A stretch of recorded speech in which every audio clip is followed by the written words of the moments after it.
This week's parsha, ketores gets discussed. Ketores, for those who aren't aware, was something very special in the Beis Hamikdash. There were 11 ingredients that went into the ketores, type of incense. It smelled very nice. And some have the custom to say ketores every single day. This is brought, if you take a look at the Ramah at the end of Siman Kuf Lamed Beis, to say it every single day. Some people only say it on Shabbos. We say it by the end of Musaf, Pitum Ketores, etc., and we say the whole thing. If one ingredient was left out, a person would be liable to die. B'chayv misa. That's what we say also in Pitum HaKetores. This is one of the reasons why people don't say Pitum HaKetores every single day, because we might leave out an ingredient, and we might rush when we say it. We're so rushed, and we're going to leave out an ingredient, so to say. And then you be chayav misa. The Mishnah Even Shabbos, quotes yeah, from the Beis Yosef. Give me a chance. You can ask the questions after. Give me a chance first. The Beis Yosef over here quotes that no, you might not be chayav misa over here, right? Because you're only saying it, you're not actually bringing it. Shabbos, there's more time. You're not going to leave it out. Okay, they go back and forth. They also talk about to do it from a cloth, an actual parchment, not just the siddur. They have it in certain shuls. It's hung up. You see certain people every single day. They're rushing to say the ketores. There's an idea that it's a segula for ashiras. That if you say it, then you'll get wealthy. Like I always like saying, the best way to get wealthy and the best thing for segulas, it's just like Torah lahavdil. You learn and you're diligent and you try very, very hard and you put a lot of effort into it. Same thing with wealth. You get educated, learn about it, study the topic, work hard, you get wealthy. The Gemara in Maseches Yuma on Lamed Chesam at Aleph, rather the Mishnah over there, discusses that there was a family Beis Avastinas. And this family over here, they knew the ingredients to make this ketores recipe. They knew the ingredients. And the Gemara over there goes on, quoting a Tosefta Braisa, and says that they didn't want to share the ingredients with anyone to make the ketores. So eventually, what happened was, they said, we're not sharing it. The rabbi said, you got to share it. They said, no, we don't want to. So they said, you know what, we're not even going to do it at all. The rabbi said, all right, we'll double your wage. And they literally doubled the wage to continue making this ketores. And it smelled very, very good. So they asked this Beis Avestinus, why didn't you want to share it?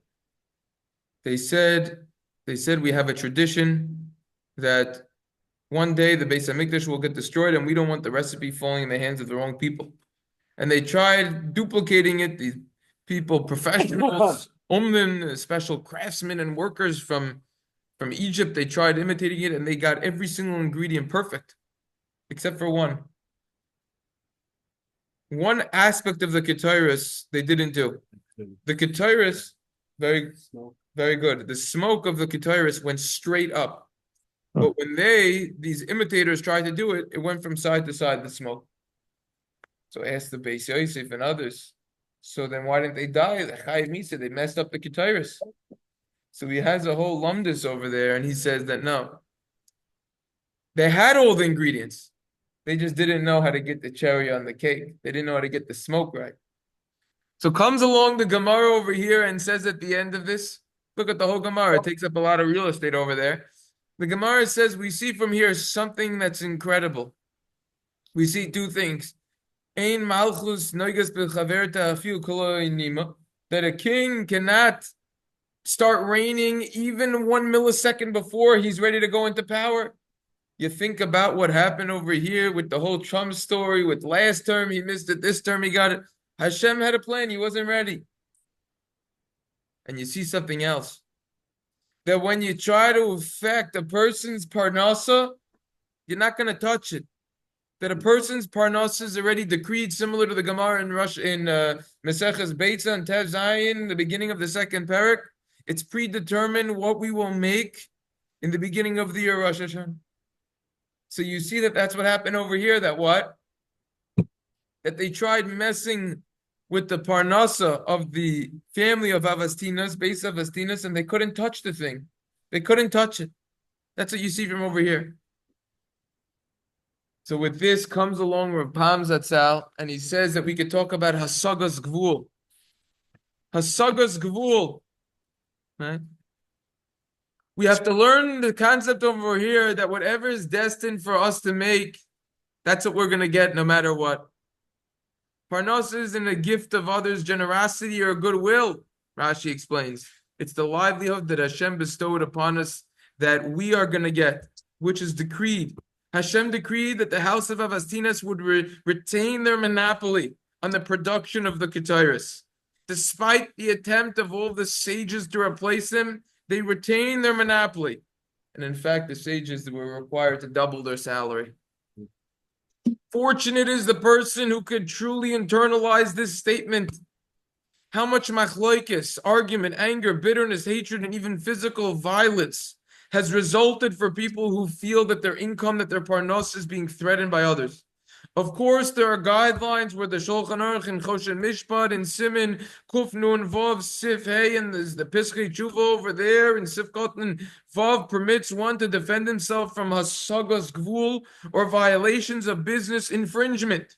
However, many times bitter arguments erupt even under circumstances which do not justify charges against Hasagas Gvul. Think about that for a moment. If we remember the lesson from this incident of the house of Avastinas, who will save a person from a lot of heartache and misery. Hashem has different ways of providing a person with livelihood. If one source dries up, Hashem will open another channel of parnasa, at times with even greater financial benefits. One has to remain calm and place his trust in Hashem that He will give him what he's supposed to get in a fair and peaceful manner. To tie in one more thing now that's happening in the news. I don't usually get political, but this thing just ties in. It's just too nice not to give it up. You look over here at what's happening with Elon Musk, that he's going into the White House. He's trying to save the government money, trillions of dollars, so that there's not going to be debt that we eventually can't pay anymore to fund things that we need. There's a lot of controversy. Is what he's doing right? Is what he's doing wrong? Most people seem to like it and agree, but there's a lot of haters out there. And now they're doing a boycott on Tesla. I'm looking at it. Tesla stock down 7% right now. The past month, 30%. All right, truth is it's up in the last year and heavier, but that's something else. But it's down significantly since he went in there around a month ago. Right? Down significantly. So you'll say they're burning now some of the superchargers. Oh, like that's gonna make things right. So now you're gonna do things that are illegal to burn fast chargers. Whatever. People are crazy. Meshuggah. It's absolute meshuggah. I don't burn your house. He doesn't, Elon Musk ain't burning your property. Like what it But anyway, so now they're trying these new methods to boycott his big company or whatever. At the end of the day, what these people realize is whatever they try to do, it's not going to work. It's already decreed by Hashem how much a person will make. You think that your attempts to boycott are going to do anything? They're not going to do anything. Just to throw in one more thing, and then we could finally take David's question over here. The Chazon Ish would teach, if someone asks you for advice, even in your same business, give him advice. In every single business graduate school, I bet you that they teach the opposite. Stay away. He's your enemy. He's your competition. Don't tell him anything. Don't teach him anything. The Torah perspective is the complete opposite. You want to help someone else. You want yourself to be successful. You help other people. It doesn't make sense logically how that will happen, but it will help. And that's what we have to realize at the end of the day. And the quicker a person realizes this, the better that they'll be off emotionally, mentally, and even financially, because they realize that everything that I have is divinely orchestrated from the one above. Questions? You're on mute. No, I think the question was answered. The question was answered. Okay. All right. So everyone should have a wonderful day. Amir Hashem, tomorrow we will continue. Sure. Yeah. All right, we got it.